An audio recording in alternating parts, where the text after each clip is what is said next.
নমস্কার, কেমন আছেন সবাই? আশা করি ভালো আছেন, আমরাও ভালো আছি।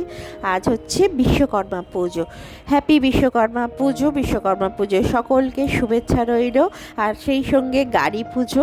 আর এই দেখো আমাদেরও গাড়িগুলো পুজো করিয়ে নিয়ে এসেছে মিস্টার, আর সাইকেলটাকেও পুজো করানো হয়ে গেছে। মোটামুটি সব কমপ্লিট। সকাল এখন বাজছে 8টার মতো। আর আদিবাবু ঘুমো করছে, যেহেতু আজকে সকলের ছুটি।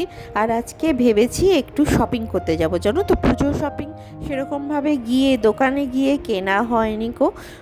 বাড়িতেই অনলাইনে টুকটাক কয়েকটা জিনিস কিনেছি। এদিকে আমি বিছানাটা গুছিয়ে দিয়েছি, কিন্তু বেটু এখনও উঠতে পারছে না, বলছে স্কুল স্কুল তো নয়, আমি ঘুমোবো। এদিকে একটু কপুরদানিটাও জ্বালিয়ে দিলাম। বেশ সুন্দর একটা পরিবেশ তৈরি হয়ে যায়, জানো তো, কপুরদানিটা জ্বালিয়ে দিলে। আমি সকাল সন্ধে কপুরদানি জ্বালিয়ে দিই। এদিকে ডিম সেদ্ধ, ভাত হয়ে গেছে, ডিম সেদ্ধ করে নিচ্ছি। আর মাছ ভাজা হয়ে গেছে, ডাল সেদ্ধ, আর প্রেশার কুকারে আলুটা সেদ্ধ করতে দিয়েছি। এই হয়েছে আমাদের লাঞ্চ মেনু। চলো, সকলে খেয়েও নিয়েছি, খেয়ে নিয়ে রেডি হয়ে গেছে। এই দেখো মাম্মা রেডি হচ্ছে, এদিকে আমিও রেডি হয়ে গেছি। আদিবাবু বলছে আমাকে দেখাও মা, তাকে দেখালাম। আর আদিবাবু এখন এই ড্রেসটা পরতে খুব পছন্দ করে। এটা ছোটোবেলার ড্রেস, কিন্তু ও এটাই পরতে চাইছে, কিন্তু বড় হয়ে যাচ্ছে, এরকম ড্রেস আর পাওয়া যাচ্ছে না। সে যাই হোক, আমরা দুটো গাড়ি করেই চলে এসেছি ফ্ল্যাটে। ফ্ল্যাটে আসতে প্রায় আধ ঘন্টার মতো সময় লাগে। চলে এসেছি। এদিকে গাড়ি করে আমরা আজকে আর ওপরে উঠিনি, ফ্ল্যাটের সোজা গ্যারেজ থেকে গাড়িটা নিয়ে আমরা বেরিয়ে পড়েছিলাম। আর একটা গাড়িটা তো পুজো করানো হয়নি, তাই মিস্টারও টেনশনে ছিল গাড়িটা কোথায় পুজো করাবো। এই ভাবতে ভাবতেই আমরা বেরিয়ে পড়েছিলাম। রাস্তাতেই একটা ব্রাহ্মণ ঠাকুরকে দেখতে পেয়ে গেলাম, তিনি আমাদের গাড়িটা পুজো করে দিচ্ছেন। এই দেখো, তাই ভাবলাম ভগবান চাইলে সবই হয়, নাহলে মিস্টার বলেছিল বাড়ি ফিরে সন্ধ্যার দিকে কোনো মন্দিরে পুজো করিয়ে নেবে। কিন্তু এই দেখো, দিল্লি রোডের ধারে একটা ব্রাহ্মণ, অনেক তো এখানে ফ্যাক্টরি আছে, ফ্যাক্টরিতে পুজো করে ফিরছিলেন। তাকে বলতেই তিনি বলে হ্যাঁ পুজো করে দেবো, কোনো অসুবিধে নেই।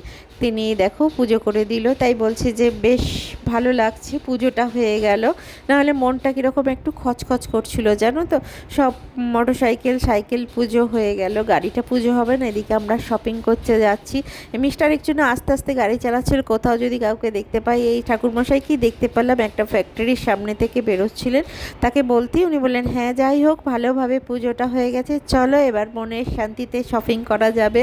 এই অনেক দিন বেরোনো হয় না, জানো তো, এরকম শপিং করা। মাম্মার এত টিউশন থাকে, স্কুল, মিস্টারের কোর্ট, কাজের চাপ সব নিয়ে একদম বেরোনো হয় না এখন। আর একটা অসুবিধা হচ্ছে, ফ্ল্যাটে আমাদের গাড়িটা থাকে। ভেবেছিলাম ফ্ল্যাটেই থাকবো, কিন্তু মিস্টারের কাজ যেহেতু আমাদের এই চুচুড়াতেই, সেই জন্য বাড়ি থেকে ফ্ল্যাট আসার ডিস্টেন্সটা মিস্টারের পক্ষে একটু চাপ হয়ে যায়, কারণ বাড়িতেই মিস্টারের চেম্বার আছে। সেই ভেবেই আর আসা হয় না কো। কিনেছিলাম এক ভেবে, হয়ে গেল আর এক ভেবে, এই আর কি হয়, এরকমই। শুধু মধু পয়সাটা ইনভেস্ট করা হয়ে গেছে, অনেক টাকা লোন আছে, সে আর কি করা যাবে বলো, কিছুই করার নেই।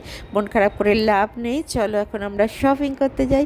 বেশ ভাল লাগে শপিং করতে। কার কার ভাল লাগে শপিং করতে জানিও। মনে হয় প্রত্যেক মেয়েরই ভাল লাগে শপিং করতে, বলো। অনলাইনে তো কেনাই যায়, কেনাই হয়ে যায় টুকটাক জিনিসপত্র প্রয়োজনের, কিন্তু গিয়ে চোখের দেখা দেখে জামা কাপড় কিনতে বেশ ভালো লাগে। শুধু জামা কাপড় নয়, অনেক কিছু জিনিসপত্র, ঘর সাজানোর জিনিসপত্র সবই দেখতে ভালো লাগে। তাই আমরা আজকে যাচ্ছি রিভার সাইড মল।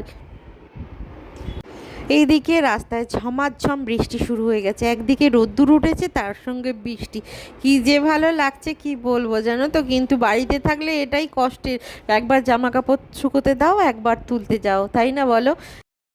আমরা চলে এসেছি বেসমেন্টে, গাড়ি রেখে সোজা এক্সপ্লেটারে করে চলে এলাম রিভার সাইড মলে। টুকিটাকি জিনিসপত্র দেখছি, বেশ পছন্দ হয়েছে। সব দেখা হয়ে যাবার পর জোর খিদে পেয়ে গেছে, জানো তো। আর বেটু একটুখানি গাড়ি, ওর একটা সেখানে বাচ্চাদের, জানো তো, খেলার জায়গা আছে। 300 টাকাতে আধ ঘন্টা খেলাবে, আর 400 টাকা দিলে 1 ঘন্টা। কিন্তু দিলে বেশ সেফটির মধ্যেই থাকে, বাচ্চারা ওরা নিয়ে নেয়, আবার আধ ঘন্টা পর ছেড়ে দেয়। কিন্তু মিস্টার দাঁড়িয়েছিল, সেই সুযোগে আমি ট্রেন্ডস থেকে কয়েকটা জামা কাপড় নিলাম। ভি মার্ট হয়েছে এখানে, কিন্তু ভি মার্টের কালেকশন আমার ভালো লাগেনি।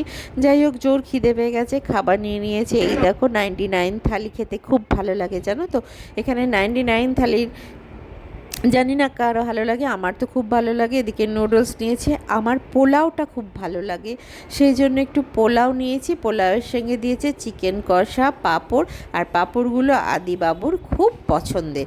ও একটা একটা করে দুটো থেকেই সব পাঁপড়গুলো ও খাবে, ওর খুব পছন্দের পাঁপড়। ঠিক আছে, ও খাক। আর এদিকে আমাদের জোর খিদে পেয়ে গেছে, খাওয়া দাওয়া করে নিচ্ছি, চলো তাড়াতাড়ি খেয়ে নিই। এরপর অর্ডার দিয়েছে, বেটু বলেছে পিৎজা খাবো, পিৎজা হাট থেকে পিৎজা এনেছে। আমি এতদিন ডোমিনোজের পিৎজা খেয়েছি, কিন্তু পিৎজা হাটের পিৎজাটাও কিন্তু খুব ভালো খেতে, দারুণ সুন্দর। এরপর মিস্টার নিয়ে নিয়েছে বার্গার কিং থেকে বার্গার, একটা কম্বো ছিল, কোল্ড ড্রিঙ্কসের বদলে নিয়েছে কফি। ওরাই বললো কোল্ড ড্রিঙ্কস খাব, আমরা যেহেতু কোল্ড ড্রিঙ্কস খুব খাই না খুব একটা, আদিবাবুর জন্য এখন একদমই খাওয়া হয় না কোল্ড ড্রিঙ্কস, জানো তো, সেই জন্য হট বলেছিল যে কফি খাবেন, কফি দিয়েছে। সে যাই হোক, আলু ভাজাটাও একটু খেয়েছে, ফ্রেঞ্চ ফ্রাই যাকে বলে। সব খাওয়া দাওয়া করে আমরা বাড়ি চলে এসেছি, বাড়ি ফ্ল্যাটে চলে এসেছি। আসতে বেশি টাইম লাগলো না, জানো তো, 1 ঘন্টা 15 মিনিট মতো লাগলো। যেতেই অনেকটা টাইম লেগেছে, গাড়ি পুজো করেছি সেই জন্যই। চলো ফ্ল্যাটে এসে গেছি, আর মাম্মাকে নিয়ে মিস্টার পড়তে চলে গেছে। অনেক গিফট পেয়েছি, সব দেখাবো। এই একটা কিনেছিলাম, এই একটা সেট পেয়েছি, আমাদের কেনাকাটার ওপরে পেয়েছি। এটা দুটো নিয়েছি, রিলায়েন্স ট্রেন্ডস থেকে আমরা জামা কাপড় কিনেছি। আর পেয়েছি এই একটা ডিনার সেট, জানো তো, এই একটা ডিনার সেট পেয়েছি। আর একটা ব্যাগ, এটা হচ্ছে ল্যাপটপ ব্যাগ, একটা ল্যাপটপ ব্যাগ পেয়েছি, একটা এইটা পেয়েছি, আর এটা দুটো পেয়েছি। বাড়িতে নিয়ে চলে গেছে মিস্টার। চাওয়া কাপড়গুলো পরে তোমাদের দেখাবো, শেয়ার করব। ভিডিওটা এখানেই শেষ করছি। সবাই ভালো থাকবেন, সুস্থ থাকবেন। আবার পরের একটি ভিডিও নিয়ে খুব তাড়াতাড়ি ফিরে আসছি। ততক্ষণের জন্য গুড নাইট।